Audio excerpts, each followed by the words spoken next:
Welcome back sa ating channel. Naging mainit nga no sa pindi umano sa mundo ng social media matapos nga ang pambabastos kay Ka Eric sa Congress ay talagang hindi niya nga ito matiis at talagang naglabas nga ng sama ng loob at buenaltahan ang mga congressman na puro panglalait at kamalian lamang ang nakikitang ginagawa ni Ka Eric. Dito nga natin makikita na talagang sobrang sama nga ng loob ng mga congressman at ng mga politiko na ito.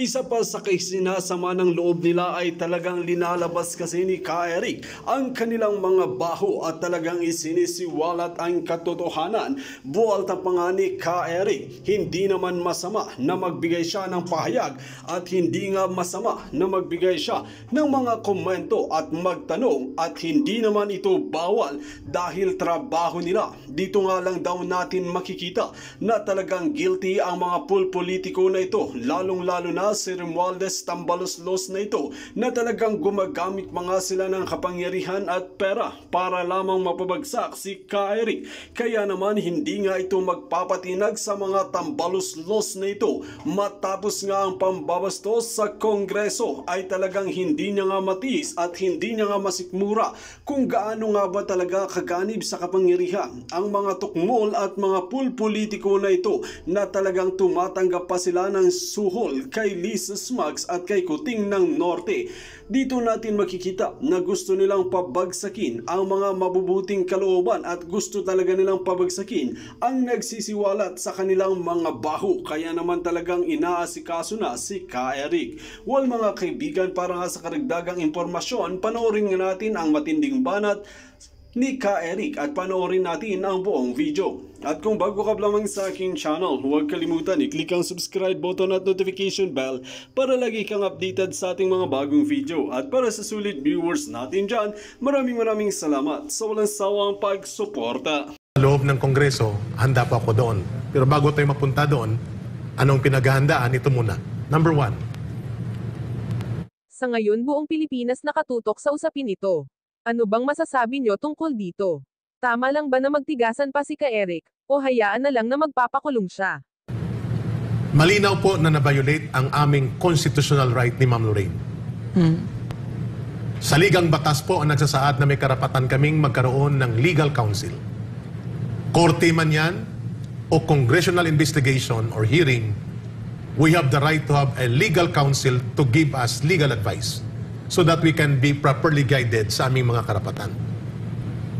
Ang pagtingin ko, Miss Ina, Brother Franco, tinanggal yan kahapon sa amin. Pag-upo pa lang namin ni Ma'am Lorraine, our lawyers from the SMNI, Attorney Mark Tolentino and Attorney Rolex Suplico, intimated to the committee by raising their hands, signaling na popuin kami sa gilid nila, of course, para mabigyan kami ng legal guidance sa pagtatanong. Sinagot tayo ni Congressman Pimentel at ni Congressman Suarez. No. They're better there. Na dalawa lang kami, in-isolate kami, at parang investigation chamber ang labas namin doon.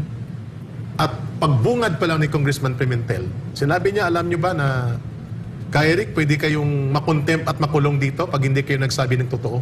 Bakit ganun? That is a very intimidating statement sa pagtingin ko, coming from members of Congress na may resource persons kayo, that you want to have a clarity of discussion on public interest issue, na gusto nyong maliwanagan, pero pinapamukha at pinaparamdam nyo sa inyong mga resource persons that we have power over you. Na para bagang hindi kayo pwedeng tanungin o sagutin nang hindi naaayon sa gusto nyong marinig. Yun pong naramdaman ko kahapon. Number 1, balikan niyo po nakasaad sa mga batas natin, lalo na sa saligang batas. We are entitled, si Ma'am Lorraine at ako, or anybody appearing in any investigation sa Senate or sa lower house, we need to be assisted by counsel for proper legal advice so that our rights will be properly discussed to us in an answer, in an forum na nandun kami. Kasi pwedeng ang aming mga isinagot doon ay mawalang bisa dahil we were not advised and guided by competent legal counsel. In legal parlance, according to lawyers na nakausap ko, mga classmates ko nung college. So, we wish to call on the committee's attention Committee Chairman, Congressman Tambunting, Sir, ang Kongreso ang least that we expect na mawawala po ang garantiya at respeto sa aming mga karapatan na nakasaad sa ating saligang batas. But it happened yesterday. If telling this to the public today will cause me to be cited in contempt for disrespect or whatever na sensitivities nila na aming nasaling dito, I am ready to go in Congress by Tuesday kung matutuloy ito. And isa-cite ako for contempt, so be it. Pero hindi ko po aayaan namin dito na makikita ng taong bayan na bubusalan ang mga karapatan sa malayang pamamahayag at malayang pagsasalita. Because your right will no longer become your right if you fail to exercise and stand for it, even if it will cost your life or your liberty or your safety. Kapag hindi ka na nagsalita at nanindigan sa iyong mga karapatan, mawawala po ito. Nasasaktan po kami, mga kababayan, sapagkat nilabag ang aming mga karapatan sa konstitusyon ng mga mambabatas sa loob ng kapulungan ng Kongreso na siyang dapat gumawa ng mga batas at magpapasiguro na pinoprotektahan at ginagarantiyahan ang mga karapatan ng mga tao kahit hindi tumutugma sa kanilang kagustuhan ang aming mga pananaw at ang aming mga pagpapahayag, hindi po automatic na mawawala ang aming mga karapatan. Kaya Eric, kung ano nakasaad sa batas, panindigan. Pinakita niya sa akin, ang na-research niya, forwarded by some lawyers' friends, sa kanya, yung Soto Law. Hindi po ito si Senator Tito Soto. I think uncle niya ito or lolo niya. I think senador din dati ito. Ang Soto Law is Republic Act number 53. At ito po ay batas na ipinasa ng Kongreso, Lower House and Senate. At ito po ay in effect for already 70 years. Ang nakasaad sa Soto Law, mamaya i-retrieve ni Ma'am Lorraine, that the journalists or media practitioners are entitled to be protected by their right not to reveal their source. Number 2 po, maliban sa paglabag sa aming karapatan, bilang duly invited resource person, si Ma'am Lorraine sa isang meeting, tumakbo pa Senado. Ako po'y galing sa airport, tumakbo pa at I missed the flight. Really. Wala na yon. Canceled na yung scheduled meeting ko to going to Mindanao. Wala na po. So, pumunta kami expecting that our rights will be respected at pakikinggan kami. Yun ang nakita namin na hindi naman pala ito mangyayari doon sapagkat hindi naman namin pwedeng sabihin ang mga bagay na sa tingin nila hindi nila gustong marinig. Number 2, nagkamali ba ang pagtatanong sa 1.8 billion na gastos sa travel expenses sa House and the Speaker of the House, Speaker Martin Romualdez? Piniga ako doon. Sabi niya, ang aming datos ay nagpapakita na mali ang source mo. So, sinabi ko, our source needs to have vetting. Nagpatawag na po kayo ng committee hearing and investigation sa franchise ng SMNI. Kinakausap pa namin ang source, kinakausap ko pa ang source. Paano namin ito makukumpleto? Sabi nila, no, we have now the figures. Tinanong po ako, do you now tell na ang mali ang source mo sa figures niya at information versus the figure sa House? Ano bang dapat isagot ko? Siyempre yung sagot ko, opo, kung ngayong kasalukuyang moment na ito, mali po yung nakuha kong figure, kaya namin binibeting, at mali din po kung ikukumpara sa source na sa informasyon na inilabas ng House. Sinagot po nila ko. So kung mali pala yung source ng informasyon mo at hindi nyo na-bet ito, therefore you have to apologize sa kay Speaker at sa House. So ang sagot ko, yes, I will apologize kung na-insulto kayo at nasaktan sa aming pagtatanong, pero hindi ako mag-a-apologize sa pagtatanong. Kasi karapatan naming mga mamamayan at mamamahayag na magtanong.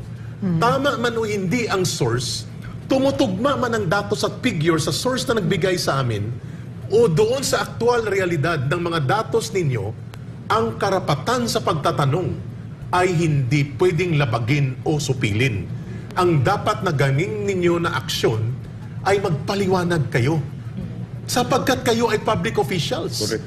You are accountable to the people and you are mandated by law to be transparent to all the transactions. Hindi ko po ito pwedeng sabihin sa harap ninyo. Miss Ina, Brother Franco, one bakit? last, yeah. Makukontempt ako. Sasabihan ako doon sa harap na nagmamagaling ka, sino ka? Para mag-lecture sa amin dito kung ano ang aming mga karapatan. Yun po ang mangyayari sa akin. Kaya hindi ko po yan nasasabi kahapon sapagkat may dangal din po ako at ayaw kong apakan yan doon sa harap the way na iinsulto at pinipersonal like si Atty. Mark Tolentino. Grabe yun. Irrelevant ang mga binubulgar sa kanya o inaatake sa kanya, may mga pinagsasabi pa na babalikan kita. Nanginginig na yata ang tuhod nito. Ganun ba yun? Hindi ko po papayagan, nagrebelde po ako pag ginawa po yan sa akin. Parang mag-iisip ako na luluhod muli ako sa NPA at lalaban sa gobyerno na ito. Kapag ginanon po ako sa loob ng Kongreso, yun po ang pumipigil sa akin kahapon na huwag kong sabihin ito kasi alam kong aapakan ang karapatan namin doon sa loob sapagkat ganon ang ginagawa sa amin doon at nakita ko yan in previous experiences sa Kongreso. So mga kababayan, ulitin ko lang po, Ma'am Lorraine, Miss Ina, hindi po ako nag-apologize for asking the 1.8 billion pesos. Nag-apologize po ako doon sa hindi pagtugma ng datos, ng informante at ng figure na inirelease ng House of Representatives. At nag-apologize ako kung nakaka-insulto yung pagtatanong ko. Pero hindi ko po binabawi ang pagtatanong na yon. Tama man ang source o hindi, ang impormasyon man ay tumutugma o hindi sa datos na inilabas ng House of Representatives, just the same. May karapatan po ako na magtanong bilang mamamahayag at bilang mamamayan ng bansang ito. Yung dinistribute na bigas, yung na-confiscate sa Zamboanga City. If I'm not mistaken, mga around 40,000 sacks of rice yung sa Zamboanga City. Kaya lang after that, sunod-sunod ang mga raids o inspection ng rice warehouses na kung saan bida si Speaker Romualdez at si Congressman Erwin Tulfo. Yung press release ng BOC o si Tamba, umabot na po more than 300,000 sacks of rice ang confiscated. Biglang natigil yung distribution of bigas. Wala na eh. So, as of now, gusto natin sanang malaman kung ano na po ang status ng mga confiscated rice. Na ulitin ko, more than 300,000 sacks of rice. Yung na-confiscate sa Bulacan ba yun? Yung nandun si Tambaluslos. Halos more than 500 million pesos ang worth ng bigas. More than 200,000 sacks of rice. Nasaan na yun? Na-i-distribute na ba lahat? Palagay ko, hindi pa. So, ano na ngayon?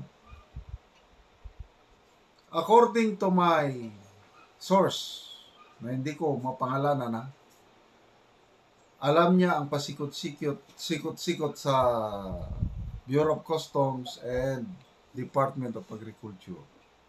Karamihan daw yung mga ganyan, yung nasis or ano, nagagawan palagi ng paraan. Parang ibid na. Kasi kung hindi na fit for consumption, di-destroy. Wala namang nadi-destroy ng mga bigas. So kung hindi destroy, pwedeng i-donate sa DSWD, pamigay. So ang ipinamigay yung 40,000 sacks of rice. How about the 200,000 plus? Wala tayong kaalam-alam ano na ang nangyari.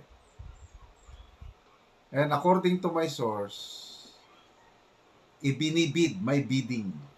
At ang nakakakuha, usually, kung sino rin yung nag-smuggle ng bigas. Tapos na po ang usap-usapan dyan. So, itong mga smuggled rice, nako, lumalabas, walang tax. Walang, kasi kung kompletong papeles, magbayad ng buwis, yung excise. Dahil smuggled, wala. Mamaya na ibid. Napunta rin doon sa nag-smuggle. Save pa siya ng bayad sa buwis. Loging-logi po ang gobyerno natin sa smuggling. So, yun ba ang ipinagmamalaki ng Pangulo, yung nag-distribute lang siya na bigas? Mr. President, I don't know, ano sa tingin nyo? Basta ako, hindi po ako maligaya yung ganyang accomplishment. Of course, maligaya po tayo yung may bigas na naibigay libre sa mga nangangailangan. Sana ibigay lahat yung more than 300,000 sacks of rice, ibigay lahat sa mga nasa laylayan. Ako, matutuwa po ako. Kasi, nakatulong sa nangangailangan. Ang aking worry, yung sabi ng aking source o puting ahas, na ibabalik sa mga smuggler. Nakatipid pa yung smuggler, walang excise tax, walang then mamaya. Ganon po ang nangyayari sa ating bansa. Nakakadismaya. Okay, lately, si Mr. Speaker Palengke Boy, nag-ikot-ikot sa Metro Manila, nag-monitor sa mga presyo ng mga bilihin. Ano daw to ensure, na hindi magmahal ang mga pagkain papunta na sa Christmas season. Ganda naman yun. Kailang trabaho ba ng Speaker of the House yun? Hindi. At ito, na find out ng Speaker of the House, nagmamahal na ang presyo ng bigas. Dito sa amin, sa Cagayan de Oro, pinaka mababa na 50 pesos, napakababang quality. Pataas na yan, 60 pesos pataas. So, bakit nagmamahal? Kasi ganito na po ang nangyayari. Kung hindi smuggling, hoarding. Ang mga rice traders, ang taas ng bili nila ng palay. Walang binatbat ang ating NFA. Again, pinagmayabang ng Pangulo. In-increase daw niya ang buying price ng NFA. Magkano? 18 pesos pinakamababa, 23 pesos pinakamataas. Depende sa dryness or wetness. Halos walang farmers na nagbebenta ng kanilang palay sa NFA. Bakit? Ang mga private traders, ang mahal ng bili nila ngayon. Although, this is good for our farmers. Kasi umaabot na ng 30, 31, 32, 33 pesos per kilo of palay. So, good for the farmers, but bad for the consumers. Kasi according to itong mga farmers group na nagmo-monitor, sinasadya ito para walang stock ang NFA. So kung walang buffer rice, stock ang NFA dahil wala siyang mabili na, palay. Ang nagko-control na ng supply, ang mga traders. Binili nila ng mahal. 32. So according to our farmers group, SINA, Greco, maraming mga farmers group, Farmers Federation of Free Farmers, nagmo-monitor. Yung 32 pesos per kilo na buying price ng palay, ang ano na yan, ang retail price, pinakamababa na 54 to 55. So, kawawa ang mamimili. Kaya may mga farmers group na nanawagan kung pwede, ibalik na naman yung price cap kasi pataas na. So, anong nagagawa ng gobyerno? Mr. President, I hope wala kayong amnesia. Ano yung sabi nyo noong SONA? July 24 ba yun? Smugglers and hoarders, your days are numbered. Oh, tuloy pa man din ang hoarding. Okay, balik tayo sa smuggling. May nabalitaan na ba tayo na big time smuggler na nakasuhan? Ako, baka ako lang ang hindi nakakaalam, baka meron na. Wala akong na-monitor. Nagmo-monitor ako palagi sa development, sa news. Wala. Hanggang hanggang yung seizure o panghuli at nag-distribute ng 40,000 sacks of rice. After that, wala na.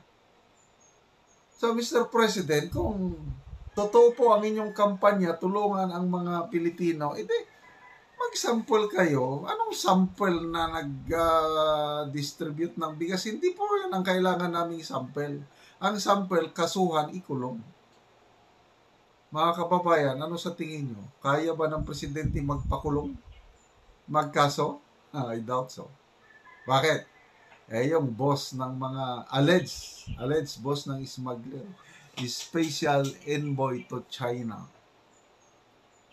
Paano mo kakasuhan ng smuggler kung ganyan? Hindi mo mapa-appear sa congressional hearing dahil may padrino, padrina. Kaya, ay nako, nakakaawa ang mga nasa laylayan. Ako, kahit mag 60, 70 pesos ang kilo ng bigas, hindi ako apektado. Bakit? Hindi na ako masyadong kumakain ng bigas. Magluto ang aking wife ng bigas, hinahaluan pa niya ng mais. Kaya lang ako, umiiwas pa rin. Saging, kamuti, yun na lang aking mga pagkain ngayon. Para hindi ako dependent sa rice. At mula nung umiiwas na ako sa bigas, nagiging healthy body na ako, nagiging mas malakas ako. But it does not mean na huwag na tayong kumain ng bigas. Kaya lang kung hirap na tayo sa presyo ng bigas, pwedeng umiwas ng bigas, kamote na lang.